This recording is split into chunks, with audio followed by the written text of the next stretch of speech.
Kobe Bryant, un voyage vers l'excellence. Kobe Bryant est décédé à seulement 41 ans au matin d'un triste dimanche de janvier 2020 où il a perdu la vie, frappé par un tragique accident d'hélicoptère en Californie. Une douleur qui s'est accompagnée de la mort de 9 personnes au total. Dans l'hélicoptère se trouvait également sa fille de 13 ans, Gigi, qui elle aussi s'en est allée. De ce drame aux allures de faits divers se dégage un sentiment assez irréel, presque inconcevable.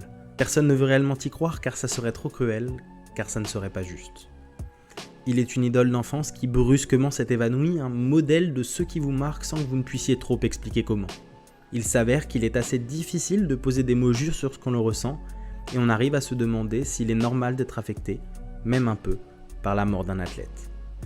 Bien que je n'ai jamais eu le privilège de rencontrer ce grand monsieur de la balle orange, il subsiste personnellement une forme de tristesse contenue.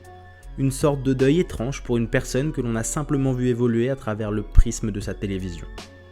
Kobe Bryant est l'athlète qui m'a fait me passionner pour le basketball et à sa façon, il a influé sur mon désir de vous raconter le sport à la manière d'une jolie histoire que l'on apprécie d'entendre. L'histoire d'aujourd'hui a beau mal se terminer, je pense qu'elle vaut quand même la peine d'être écoutée. Pour citer Kobe Bryant lui-même, les héros vont et viennent, mais seules les légendes sont éternelles.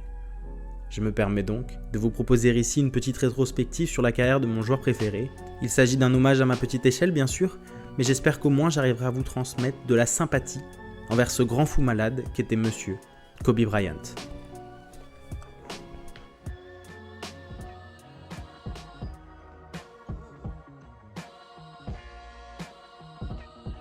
Un joueur extraordinaire. Si l'on me demandait qui est selon moi la personne ou l'athlète qui représente le mieux le concept de compétiteur, je vous répondrais sans aucun doute Kobe Bryant. C'était un compétiteur né, doué d'une motivation viscérale, voire obsessionnelle, qui l'a amené, jour après jour, à perfectionner son jeu et à solliciter son corps au-delà de la limite du raisonnable. Un joueur animé par l'unique objectif de devenir le meilleur dans son domaine et qui a dévoué la plupart de son temps et de son énergie pour y arriver. On parle ici d'un joueur doté de capacités techniques et athlétiques loin, très loin au-dessus de la moyenne, des qualités intrinsèques qu'il a su bonifier à force de longues séances d'entraînement. Le Mamba était probablement le travailleur le plus acharné de l'histoire de la Grande Ligue. Il était véritablement fantastique à voir évoluer, et ce n'est qu'après la fin de sa carrière que l'on se rend compte du travail colossal qu'il a abattu. Aucun joueur ne m'a autant émerveillé avec un ballon dans les mains, tous sports confondus, et on est en droit de se demander pourquoi, qu'avait-il de plus ? La réponse me paraît assez évidente, parce que c'est comme ça. Parce que lorsque l'on a 10 ou 15 ans, et que l'on choisit d'ignorer tout bon sens pour regarder du basket au cœur de la nuit, lorsque l'on essaye de faire le moins de bruit possible et que l'on finit enfin par s'installer sur le canapé, un bol de céréales à la main, fermement décidé à repousser le sommeil, on est impatient. Excité même de voir ce joueur fou faire des choses insensées. Quand on le regarde jouer, on commence en étant subjugué et on finit par le rester. Lorsque l'on a 15 ans, tout ce que fait le numéro 24 vêtu de jaune et de violet est aussi incompréhensible que fascinant. Les secondes défilent et s'accompagnent d'exploits plus improbables les uns que les autres. On se dit à chaque fois qu'il ne pourra pas le mettre, mais souvent on est surpris. Il est un héros d'enfance dont les moments de grâce furtifs finissent par devenir des souvenirs que je ne veux pas oublier.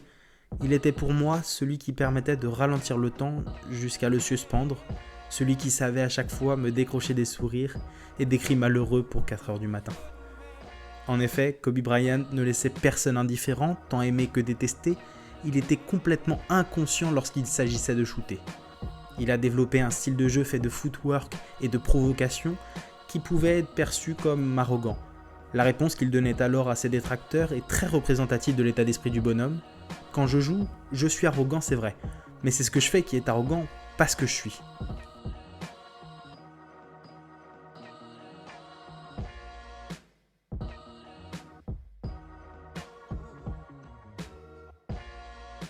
La Mamba Mentality.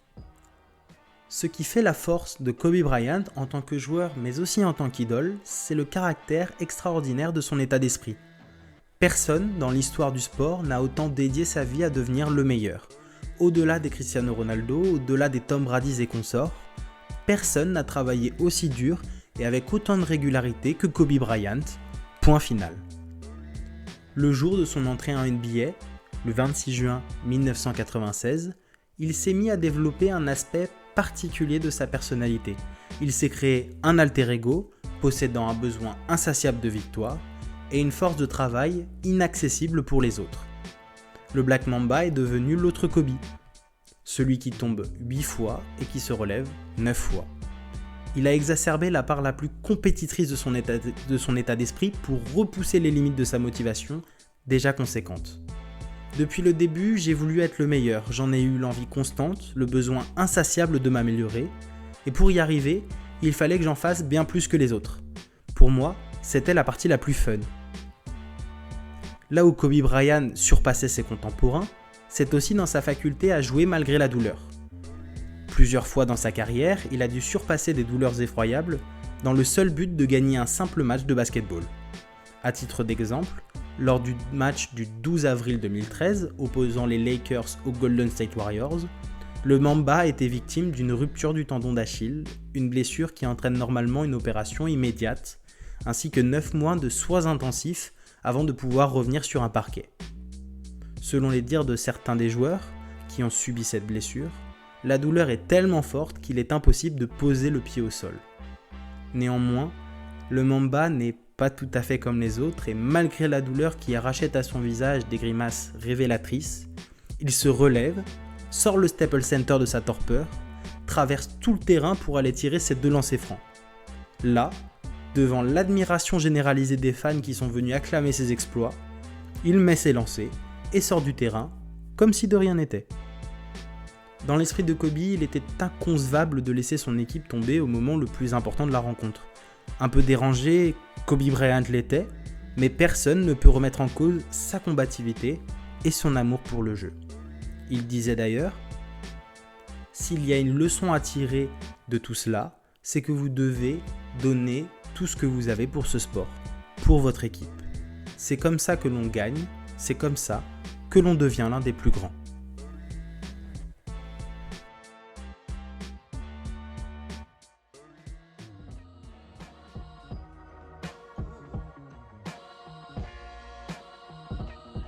Saigné en pourpre et or. Mon affection pour les Lakers est loin d'être un secret, et Kobe Bryant, c'est les Lakers. En effet, le numéro 8 ou 24 selon les années, a fait vibrer le Staples Center pendant près de 20 ans. Il est le joueur ayant joué le plus longtemps pour cette franchise mythique, ainsi que son meilleur scoreur. Pour moi, Kobe est la plus grande légende à avoir enfilé ce maillot. Il y a passé toute sa carrière et a grandement contribué à étoffer le palmarès de la franchise californienne. En effet, sous les couleurs pourpre et or, il a gagné l'année 5 titres de champion NBA. Il a été élu MVP une fois, qui correspond au titre de meilleur joueur de la ligue sur une année, et s'est même fendu d'atteindre le 2e plus gros total de points lors d'un match dans toute l'histoire, 81 points face aux Raptors le 22 janvier 2006. Mais pour rendre un ultime hommage à l'homme aux 2 maillots, j'aimerais m'attarder sur son dernier match en carrière. Le 13 avril 2016 est le jour où le Mamba a parachevé sa carrière d'un exploit, une surprenante apothéose survenue dans un match contre le Utah Jazz. Une performance aussi jouissive qu'inattendue, puisqu'en 2016, Kobe est vieux. Il a 37 ans et il est tiraillé par de vives douleurs. Elles handicapent son jeu et réduisent la fluidité de ses mouvements. Il n'est plus capable de dominer comme avant et s'apprête à conclure son jubilé avant de prendre une retraite bien méritée. On se dit alors que 20 points serait une bonne performance. De toute façon, ce soir-là, ça n'avait pas beaucoup d'importance car le match n'était qu'un prétexte pour saluer la carrière du petit prince de la balle orange. Mais M. Bryant ne l'entendait pas de cette façon. Ce match se devait d'être spécial, il le fallait. Dans cette rencontre, Kobe a pris tous les tirs et plus encore. Il a fini avec un total monstrueux de 60 points et a permis aux Lakers de tenir bon jusqu'à ce qu'ils finissent par l'emporter. Une carrière splendide qui n'aurait pas pu mieux se terminer.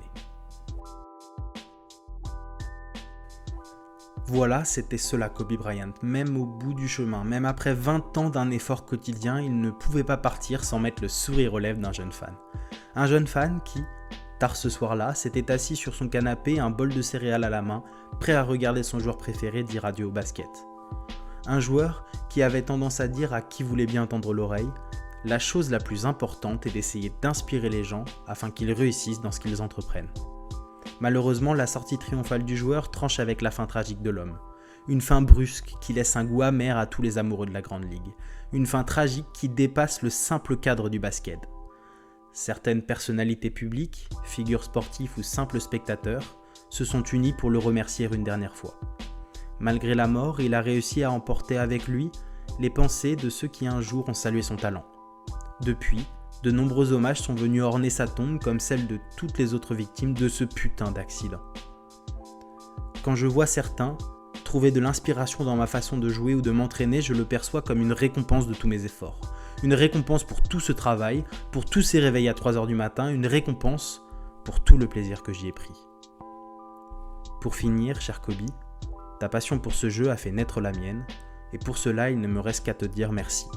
Merci pour tout, merci, tout simplement.